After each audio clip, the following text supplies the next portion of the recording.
Brendam Docks is one of the busiest dockyards on all the island of Sodor. It's where ships and engines and cranes alike are busy day and night, every day of the year.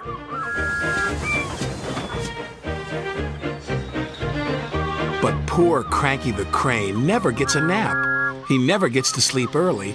He works all the time. And his only company are the gulls that settle on his arm. So Cranky is always cranky.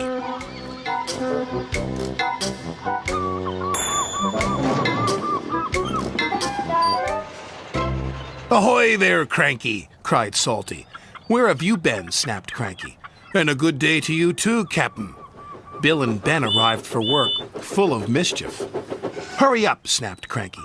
"I haven't got all day." "You're no fun," grumbled Bill. "You wouldn't be fun if you were stuck up here," snapped Cranky. "So that's why you're cranky," said Bill. "You're lonely," said Ben. "I'm not," Cranky cranked. "So it's company you be needin'," said Salty. "Reminds me of a lonely old Grand Banks lighthouse keeper." "Not another one of your stories," cried Cranky. "Oh, please, Salty," they chimed. "We haven't heard it." "'Twas in the middle of a wee naughty storm," Salty began. "The likes of which you see once in a lifetime." This made Cranky very cranky. So cranky that he swung his arm around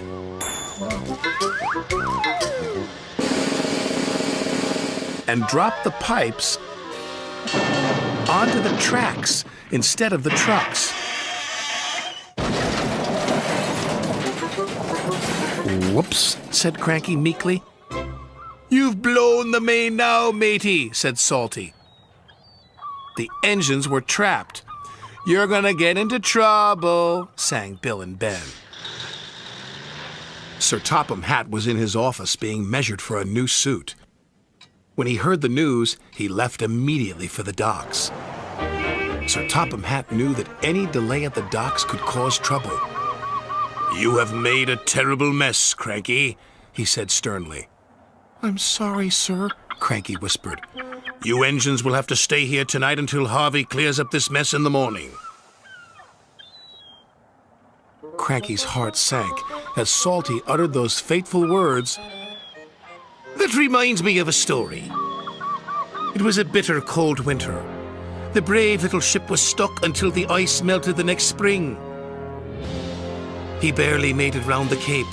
After 100 scary days at sea without a scratch, he sailed into port and crashed his bow not 15 feet from my buffers.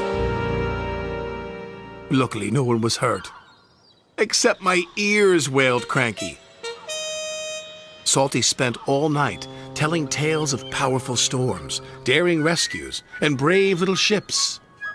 And when the sun rose, he was still talking. And talking. And talking. "I can't take any more," groaned Cranky. Harvey the crane engine arrived. "Sir Topham Hatt sent me to help clear away this mess," he puffed proudly. Cranky was so pleased the engines would be going soon, he forgot to be cranky. "I'll never misbehave again," he promised, "as long as I don't have to listen to any more of Salty's stories." And after Harvey and the workmen had cleared the wreckage, Cranky worked hard all day. He carefully loaded the trucks, helped speed the engines on their way, and he said please and thank you. "This is new," puffed Thomas, but he had spoken too soon. Cranky couldn't help himself.